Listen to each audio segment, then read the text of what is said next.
Hello students and my dear friends, I'm Dr. Shalini Shukla and today 1st of July 2020 Wednesday. So let's start with the Business Standard Daily News analysis. Inspiration of the day is believe in your dreams. In today's discussion, we are going to cover these articles. So let's start with article number 1 given on page number 1. API imports from China get respite. जैसा कि हम सभी को पता है currently India ने बहुत सारे एम्बार्को लगा दिए हैं चाइनीज शिपमेंट में। तो कल 11 इम्पोर्टर्स और डिफरेंट रिप्रेजेंटेटिव बॉडीज़ ने इंडियन गवर्नमेंट से मीटिंग करी जिसमें इस बात पर डिस्कशन किया गया कि बेसिकली जो क्रिटिकल इंपोर्ट्स हैं चाइना से आने वाले उन पर जो रिस्ट्रिक्शंस हैं पोर्ट अथॉरिटीज़ ने जो रिस्ट्रिक्शंस लगा रखे हैं एम्बार्को लगा रखे हैं 100% फिजिकल चेकिंग का क्लॉज लगा रखा है उन सब रिस्ट्रिक्शन को उन क्रिटिकल इंपोर्ट्स से ईज़ कर दिया जाए उन क्रिटिकल इंपोर्ट्स पर ईज़ आउट कर दिया जाए specially to clear the pharmaceutical raw material जिस कौन से आते हैं चाइना से इंडिया एक्टिव फार्मास्यूटिकल इंग्रेडिएंट्स बोलते हैं उनको। उन एक्टिव फार्मास्यूटिकल इंग्रेडिएंट्स के बारे में अगर बताएं तो इंडिया का 60% जो एक्टिव फार्मास्यूटिकल इंग्रेडिएंट है वो चाइना से इंपोर्ट होता है। मीन्स हमारे जो लार्ज फार्मास्यूटिकल इंडस्ट्रीज़ हैं जो इंडस्ट्री है कंपनीज़ हैं उनकी डिपेंडेंसी चाइनीज़ इंपोर्ट पर इस केस में बहुत ज़्यादा है। अब यहाँ पर क्वेश्चन होता है एक्टिव फार्मास्यूटिकल इंग्रेडिएंट्स क्या होते हैं। Active pharmaceutical ingredients are basic that part of the drug that actually generate the intended effect मतलब उस ड्रग से जो इफेक्ट एक्सपेक्टेशन करी जाती है कि अगर बुखार के लिए कोई दवा खा रहे हो तो आप ये एक्सपेक्ट कर रहे हैं कि उससे बुखार कम हो। तो that active pharmaceutical ingredient is responsible for decreasing the temperature of your body. So basically active pharmaceutical ingredients are those part of drug that is integral to drug and tend to generate the intended effect। अगर आप active pharmaceutical ingredients नहीं include करेंगे drug में तो that drug will be act as a placebo, उसका वो effect नहीं होगा, वो सिर्फ एक मीठी गोली की तरह रह जाएगी। और अगर हम इंडियन फार्मास्यूटिकल इंडस्ट्री की बात तो 60% हम चाइना से इंपोर्ट करते हैं। तो इस पैंडमिक की सिचुएशन में जबकि हमें बहुत ज़्यादा ड्रग की ज़रूरत पड़ रही है, इंडिया कई जगह पर ड्रग एक्सपोर्ट भी कर रहा है, उस समय अगर इस तरह का बैन लगाया जाएगा एपीआईज पर तो हमारी फार्मास्यूटिकल कंपनीज़ के लिए फार्मास्यूटिकल इंडस्ट्री के लिए सर्वाइव कर पाना बहुत ज़्यादा प्रॉब्लमेटिक हो जाएगा।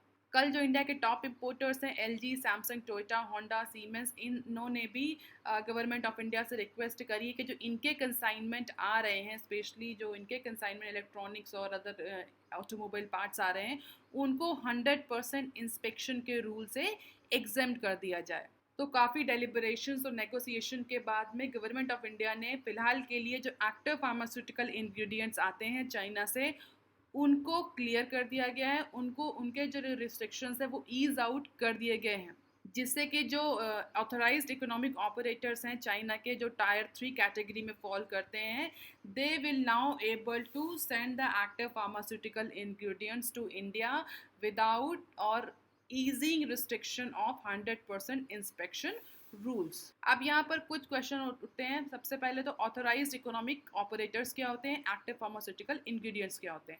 एक्टिव फार्मास्यूटिकल इंग्रेडिएंट्स मैंने आपको बता दिया। अब यहाँ पर डिस्कस कर लेते हैं ऑथराइज्ड इकोनॉमिक ऑपरेटर्स एक्चुअली होते क्या हैं। तो अगर हम बहुत फॉर्मल डेफिनेशन देखें वर्ल्ड कस्टम ऑर्गेनाइजेशन की तो वर्ल्ड कस्टम ऑर्गेनाइजेशन जिसको WCO भी बोलते हैं तो WCO ने ऑथराइज्ड इकोनॉमिक ऑपरेटर की एक प्रॉपर डेफिनेशन दी है।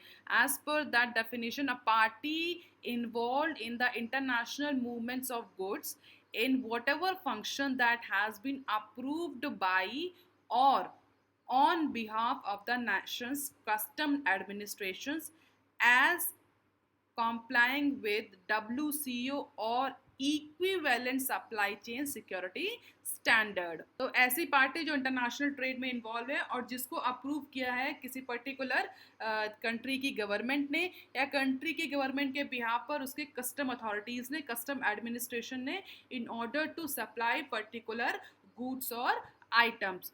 ऑथराइज्ड इकोनॉमिक ऑपरेटर्स में मैन्युफैक्चरर्स भी हो सकते हैं, क्लियर इंपोर्टर्स भी हो सकते हैं, एक्सपोर्टर्स भी हो सकते हैं, ब्रोकर्स भी हो सकते हैं, कैरियर्स भी हो सकते हैं, कंसोलिडेटर्स भी हो सकते हैं, इंटरमीडियरीज भी, ports, airports, terminal operator, integrated operator, warehouses, distributors, कोई भी इकोनॉमिक एंटिटी हो सकती है उसमें। तो बेसिकली ये ऑथराइज्ड इकोनॉमिक ऑपरेटर्स होते हैं जिनको दूसरी कंट्री या कस्टम एडमिनिस्ट्रेशन ऑथराइज करता है पर्टिकुलर आइटम्स की या इक्विपमेंट्स की या मैन्युफैक्चरिंग गुड्स की या सर्विसेज की सप्लाई करने के लिए या सर्विस प्रोवाइड करने के लिए। तो इन केस ऑफ एपीआई जो टायर 3 इंपोर्टर्स हैं जो एपीआई सप्लाई करते हैं इन इंडिया में, उनको 100% फिजिकल चेकिंग क्लॉज से एग्जेम्प्ट कर दिया गया है।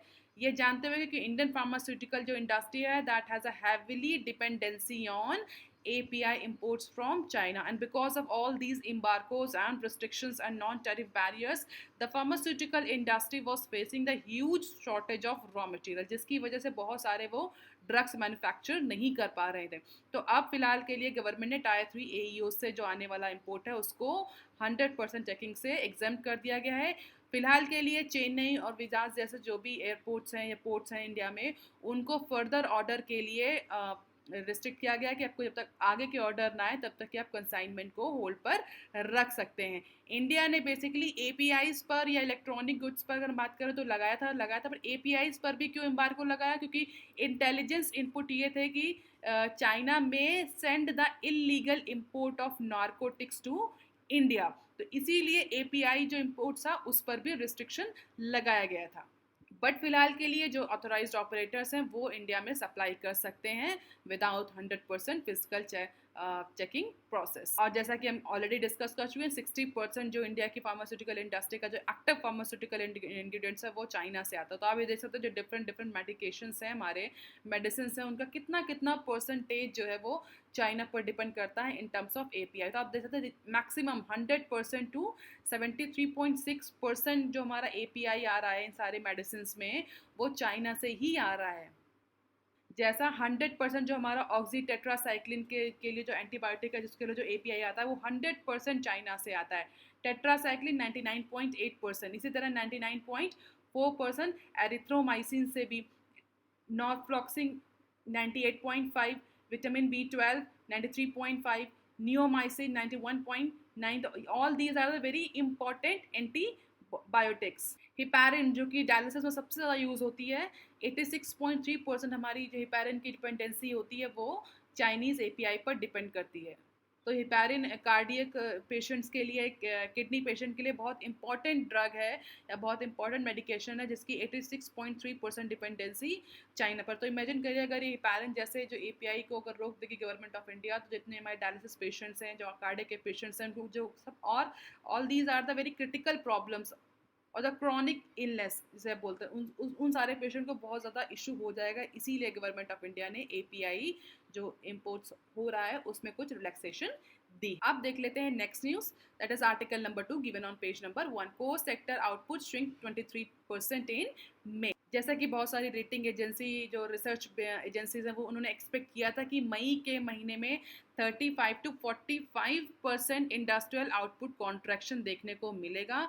तो as per the updated figure released by commerce and industry ministry, India's 8 core sector has contracted up to 23.4% in the month of May, जो कि अप्रैल में 37% था। तो इट्स अ ह्यूज कॉन्ट्रैक्शन। अगर इसी सेम टाइम पीरियड की बात करें पिछले साल, तो पिछले साल इसी सेम टाइम पीरियड में ये ग्रो कर रहा था 1.3% से।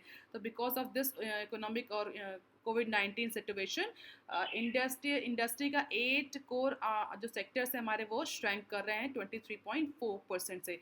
और इसका जो बेसिक रीज़न है वही रीज़न दिया जा रहा है कि the shortage of labour and cash liquidity shortage, इन दो फैक्टर्स की वजह से जो हमारे मैन्युफैक्चरिंग सेक्टर के जो 8 कोर सेक्टर हैं वो ग्रो नहीं कर पा रहे। बार बार मैं बताती हूँ, फिर बता रही हूँ कि ये जो 8 कोर सेक्टर्स हैं ये 40% वेट अकाउंट करते हैं हमारे टोटल इंडस्ट्रियल आउटपुट का। तो अब इस न्यूज़ का रिलेवेंस क्या है? हमारा 8 कोर सेक्टर जो है वो श्रिंक कर रहा है, इसका मतलब क्या है? इसका मतलब ये है कि हमारी ये कोर सेक्टर जो हमारी आगे आने वाले अपकमिंग टाइम में हमारी मैन्युफैक्चरिंग भी श्रिंक करेगी। ये 8 कोर सेक्टर हमारी मैन्युफैक्चरिंग जो सेक्टर है पूरा ओवरऑल मैन्युफैक्चरिंग सेक्टर उसका 40% अकाउंट करते हैं। और ये मेन सेक्टर जिन्हें बोलते हैं जिससे किसी भी इकॉनमी बहुत ज़्यादा डिपेंडेंट होती है। तो ये मैन्युफैक्चरिंग के केस में अगर ये 8 कोर सेक्टर श्रिंक कर रहे हैं तो आगे आने वाले टाइम में इंडिया में जो मैन्युफैक्चरिंग एक्टिविटी है वो भी श्रंक करेगी, इसलिए गवर्नमेंट को मैन्युफैक्चरिंग अगर एक्टिविटी श्रंक करेगी, मैन्युफैक्चरिंग एक्टिविटीज़ नहीं, परचेसिंग पावर इंडेक्स नहीं बढ़ेगी, एम्प्लॉयमेंट नहीं होगा, इनकम जनरेशन नहीं होगा, डिमांड नहीं होगी, इकोनॉमी में डिमांड नहीं होगी, तो जो हमारी इंडस्ट्रीज़ हैं, जो कंपनीज़ हैं, उनको प्रोडक्शन करने में कोई इंसेंटिव ही नहीं होगा, वो प्रोडक्शन करना बंद कर देंगे। जब प्रोडक्शन करना बंद कर देंगे, ऑन द अदर एंड फिर हमारी एम्प्लॉयमेंट जनरेशन कम होगा, फिर एम्प्लॉयमेंट जनरेशन कम होगा, फिर इनकम डिक्रीज होगी। तो this is a vicious cycle. तो अगर गवर्नमेंट ये चाहती है कि इकोनॉमी रिवाइव करे, तो गवर्नमेंट को इन दोनों फैक्टर्स पर काम करना पड़ेगा। लेबर सप्लाई इंश्योर करनी पड़ेगी, और जो इस समय हमारी मैन्युफैक्चरिंग कंपनी जो कैश शॉर्टेज से अफेक्ट हो रही हैं, वहाँ पर कैश शॉर्टेज की सप्लाई या कैश की सप्लाई या लिक्विडिटी की सप्लाई इंश्योर करनी पड़ेगी। और एक्सपर्ट का ये कहना है कि जिस तरह से सिचुएशन चल रही है, इकोनॉमी रिज्यूम हो चुकी है, बट जो आफ्टर शॉक हैं इस लॉकडाउन के, उसको ओवरकम करते करते डोमेस्टिक जो इंडस्ट्री है उसको कई महीने लग जाएंगे। It means in upcoming months we will also see the contraction into the industrial output और into 8 core sector of Indian economy. अगर आप इसको ग्राफ में देखना चाहें तो जून 19 में ये फिगर 1.2% पॉजिटिव था, ईयर और ईयर बेसिस अगर चेंज देख रहे हैं, और इसी सेम पीरियड मई 20 या जून आप बात करें 20 में, तो ये -23.4। हालांकि पिछले मंथ के कंपैरिजन में थोड़ा सा इम्प्रूवमेंट है, but that improvement actually it is not improvement, हम ये कह सकते हैं कि नुकसान कम हुआ। The decrease is less than the previous month, but the contraction is still there. और कॉन्ट्रैक्शन क्लियरली इंडिकेट कर रहा है कि आगे आने वाले टाइम में infrastructure activities, manufacturing activities are still going to be सबमिसल।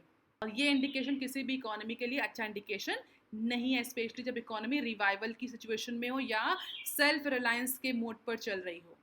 अब देख लेते हैं article number 3 given on page number 4। Jindal steel sells entire stake in Oman plant for over $1 billion।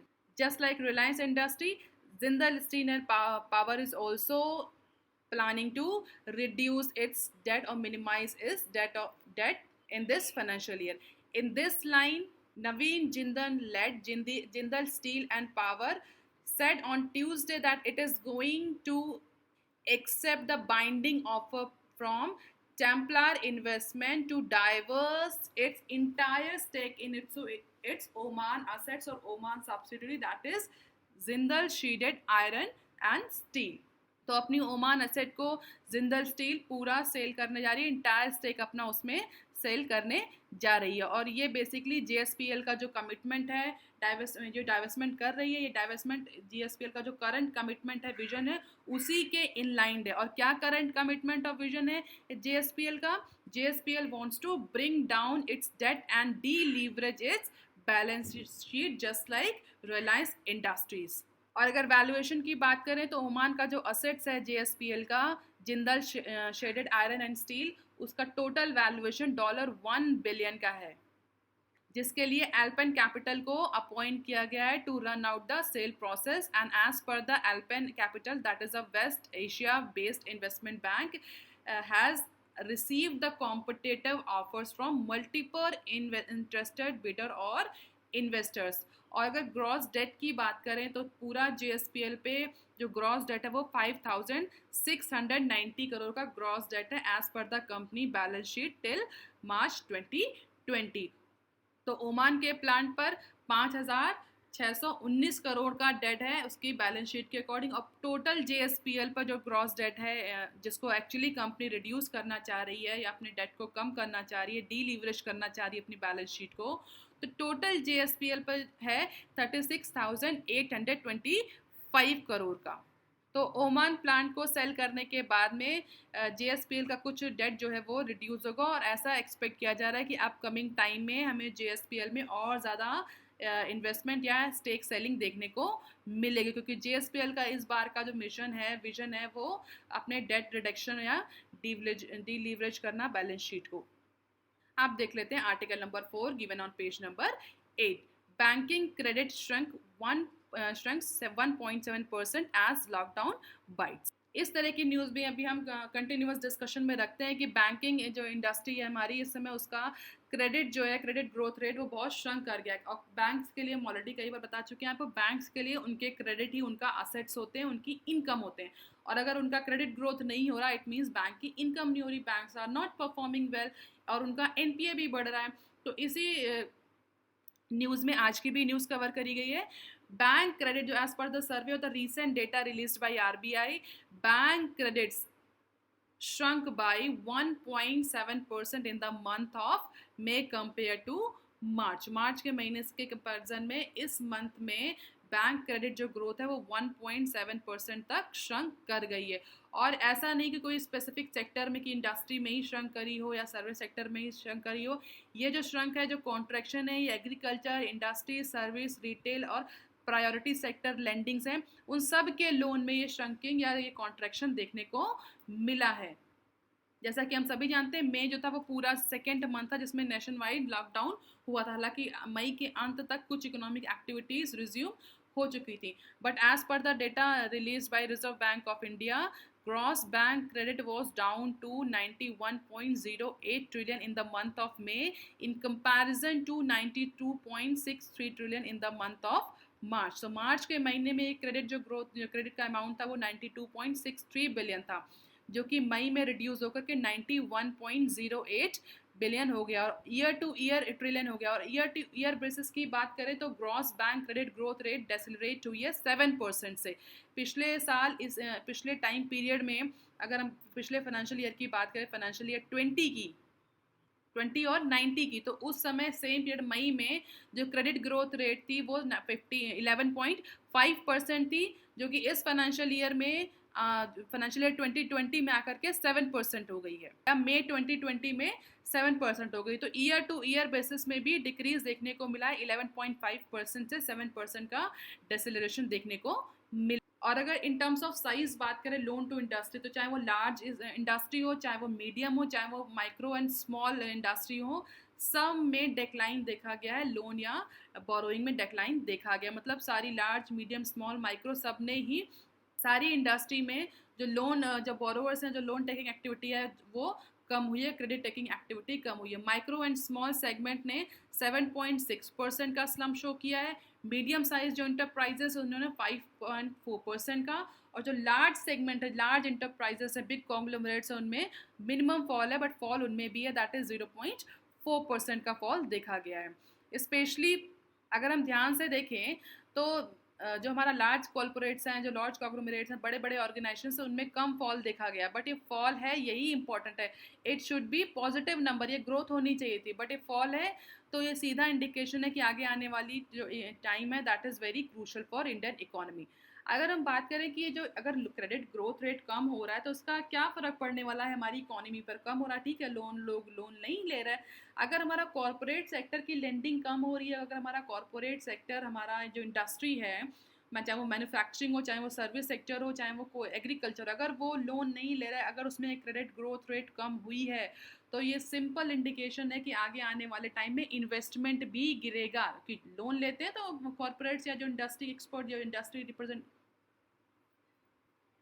जो बिजनेसमैन होते हैं, वो जो लोन लेते भी हैं तो वो फर्दर उसका इन्वेस्टमेंट करते हैं। तो अगर लोन नहीं ले रहे हैं तो it means they do not have any expansion plan, capital expenditure plan, उनका कोई कैपिटल एक्सपेंडिचर प्लान नहीं है, कोई वो एक्सपेंशन नहीं करने जा रहे, कोई आगे फ्यूचर में इकोनॉमिक एक्टिविटीज़, उनकी जो इवन जो day to day economic activities है वो भी इंक्रीज़ नहीं हो रही हैं, इसीलिए वो लोन नहीं ले रहे। और जब लोन नहीं ले रहे तो इसका मतलब वो आगे उनके पास बिजनेस नहीं है, और जब उनके पास बिजनेस नहीं, उनके पास प्रोजेक्ट्स नहीं, उनके पास मैन्युफैक्चरिंग के लिए करने का कोई इंसेंटिव नहीं है, तो जाहिर सी बात है वो एम्प्लॉयमेंट जनरेशन पर भी फर्क पड़ेगा, एम्प्लॉयमेंट जनरेट नहीं होगा, लेटर ऑन वो विशियस साइकिल इनकम जनरेशन, फिर डिमांड फ्लक्चुएशन इस तरह से फॉलो करती रहेगी।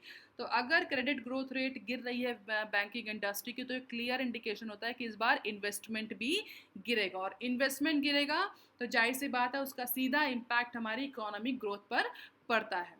And if you talk about the segments, तो अगर रिटेल सेगमेंट को छोड़ दिया जाए तो housing, credit cards, vehicle loans, इन सब के लोन में कॉन्ट्रैक्शन देखा गया है अप्रॉक्सीमेटली 2.9% का इन प्रीवियस 2 मंथ।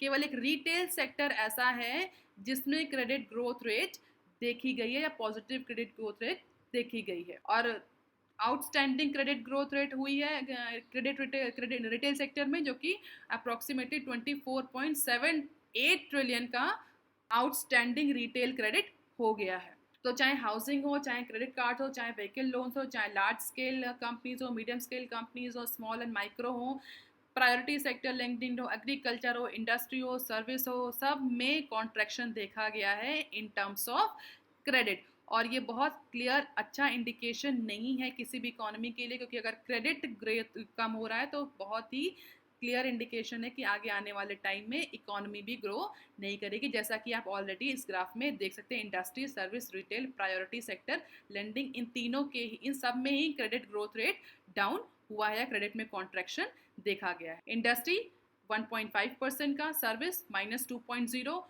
रिटेल -2.9 और सबसे ज़्यादा priority sector lending that is -3.5। अगर हम बात करें प्रायोरिटी सेक्टर लेंडिंग, बेसिकली हमारे एग्रीकल्चर और स्मॉल स्केल, और अगर ध्यान से आप देखें तो एग्रीकल्चर और स्मॉल स्केल इंडस्ट्री ही हमारी लार्जेस्ट एम्प्लॉयर है इंडिया में, और उनमें ही अगर क्रेडिट ग्रोथ रेट डाउन हो रही है तो यू कैन क्लियरली इमेजिन और chalk out the future situation of employment generation in India. आप देख लेते हैं next article, that is article number 5 given on page number 8। Current account turn surplus in quarter 4। India का इस quarter 4 यानी जो financial year quarter 4 गया है, इस क्वार्टर 4 में इंडिया ने करंट अकाउंट सरप्लस शो किया, जो कि बहुत रेयरली होता है इंडिया के केस में। अगर हम बात करें इंडिया का करंट अकाउंट कब सरप्लस हुआ था लास्ट टाइम, तो I think it was in financial year 2004 और 5 के सिनेरियो में इंडिया के करंट अकाउंट ने ट्रेड सरप्लस या सरप्लस करंट अकाउंट सरप्लस हुआ था। बट इस बार फाइनेंशियल ईयर 20 में इंडिया का ट्रेड डेफिसिट नैरो हुआ है as per the RBI data release, and the current account balance turn surplus by $0.6 billion, or that is 0.1% of GDP. So in quarter 4 of financial year 20, as against the deficit of 4.6 billion or 0.7% of GDP in the year ago quarter, and $2.6 billion, that is 0.4% of GDP in quarter 3. तो इस बार India के current account ने surplus register किया है, and you can say that is a positive news. But उसके reason क्या है ये अलग बात है। रीजंस कोई एफिशिएंसी इन्हांसर नहीं है, इंडिया का बिजनेस बढ़ गया ऐसा नहीं है, but reasons are certain uncontrollable reasons जिस पे इंडिया का कंट्रोल नहीं था, और जिसकी वजह से हमारा जो इम्पोर्ट है वो डाउन हुआ, और इम्पोर्ट डाउन होने की वजह से करंट अकाउंट में इस बार सरप्लस रजिस्टर हुआ है। और जो रीजन एक्सपर्ट दे रहे हैं, जो डेटा के अकॉर्डिंग जो रीजन है, the surplus was primarily on the account of lower trade deficit at $35 billion and a sharp rise in net invisible receipts at $35.6 billion as compared to the previous year. तो इस बार जो हमारा trade deficit, जो हमारा import हुआ है वो कम हुआ है, बट जो हमारे नेट इनविजिबल रिसीट्स हैं, नेट इनविजिबल मतलब हमारा सर्विस सेक्टर, एक होता है इनविजिबल ट्रेड और एक होता है इनविजिबल ट्रेड। विजिबल ट्रेड में हमारे गुड्स आते हैं, जो गुड्स हमारे मैन्युफैक्चर गुड्स और आइटम्स हम करते हैं वो विजिबल ट्रेड्स होते हैं। इनविजिबल ट्रेड्स में हमारे सर्विस सेक्टर आता है, जो सर्विसेज IT हो गया, टूरिज्म हो गया, ये सब हमारा नेट इनविजिबल में आता है।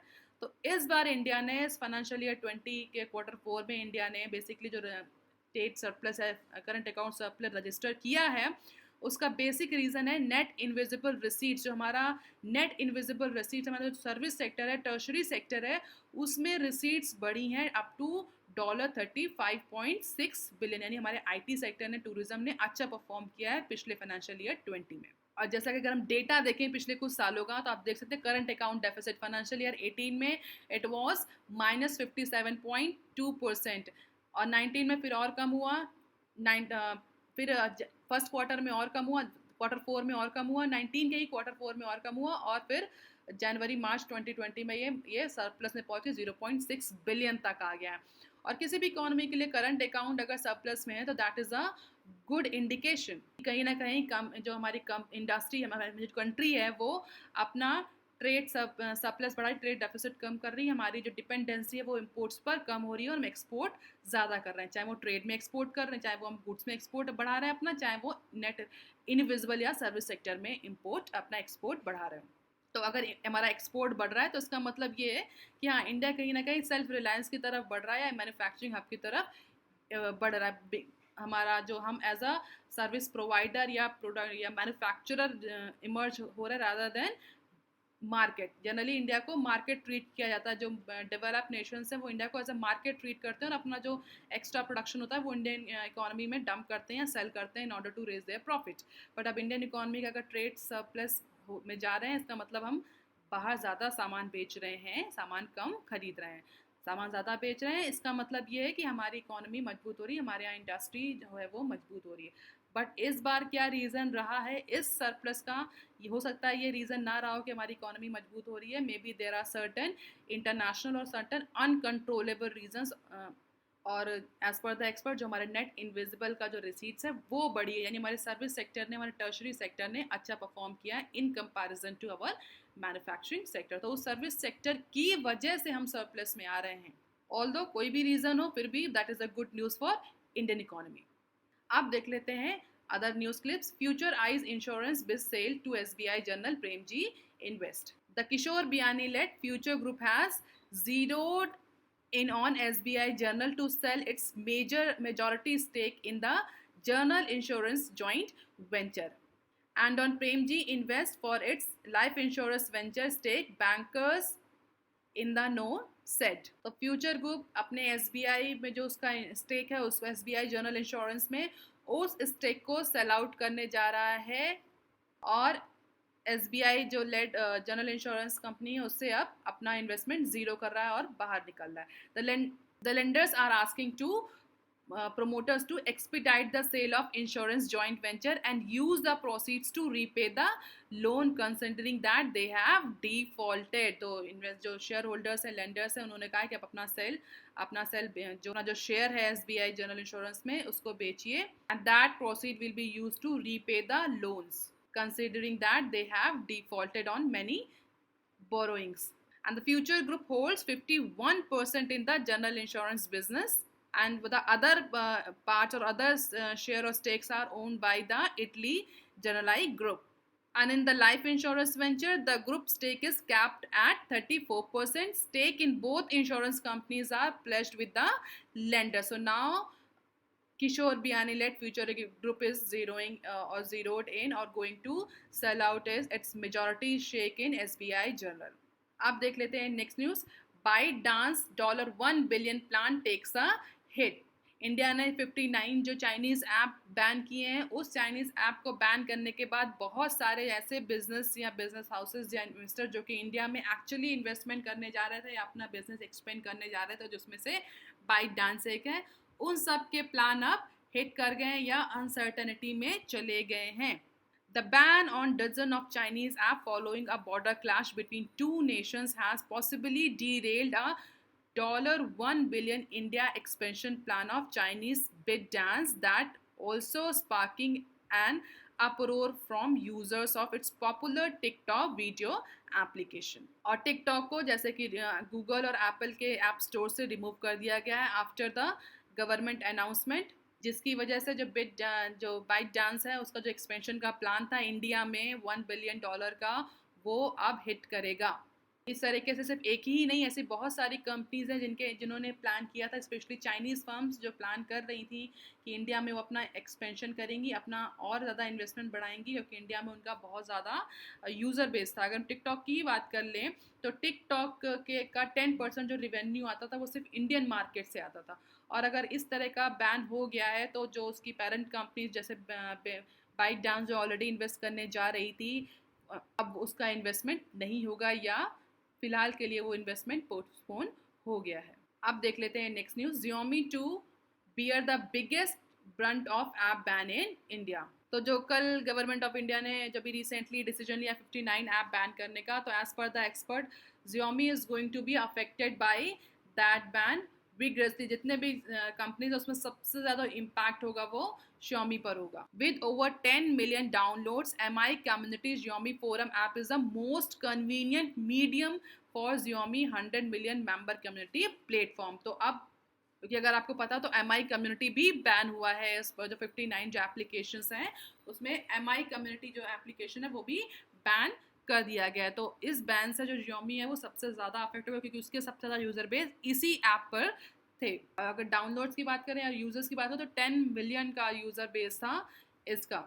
So now the business of Xiaomi is going to be affected, or not only the Xiaomi but all the Chinese firms, those who were actually looking for investment in India, or those who were actually have invested. Even कई कई news तो कई जगह ऐसी भी है कि जो ऑलरेडी इन्वेस्ट कर चुके हैं स्टार्टअप्स कंपनीज में. चाइना इन्वेस्टमेंट जो कर चुका है, जो कंपनीज इन्वेस्ट कर चुकी हैं स्टार्टअप बिजनेस में, they are now searching for quick exit. आज के ही न्यूज़पेपर में बिजनेस स्टैंडर्ड ने कवर किया इस न्यूज़ कि अब जो चाइनीज़ इन्वेस्टमेंट है, मैक्सिमम चाइनीज़ इन्वेस्टमेंट और स्पेशली जो स्टार्टअप्स में है, they are now looking for quick exit from India, क्योंकि future is highly uncertain. Border tension जो होता है वो डिक्रीज़ नहीं हो रहा, और जिस तरह से गवर्नमेंट ऑफ इंडिया मूव्स ले रही है उस तरह से उन सारे बिजनेस का जो फ्यूचर है वो बहुत अनसर्टन है. That is why all the startup investors, those who have invested in India, now looking for quick exit from India, and that में decrease the investment flow in India. और definitely इसका impact India के employment generation पर या employment पर भी पड़ने वाला है. तो अब कैसे गवर्नमेंट ऑफ इंडिया आने वाले टाइम में इस क्राइसिस से ओवरकम करेगी, that is still a big question for Indian government. आज की news of the day, banking credit shrink 1.7% as lockdown bite. So इसको आप डिटेल में पढ़ लीजिएगा. All these are the references. That's all for today students. If you like, please share and subscribe. Thank you.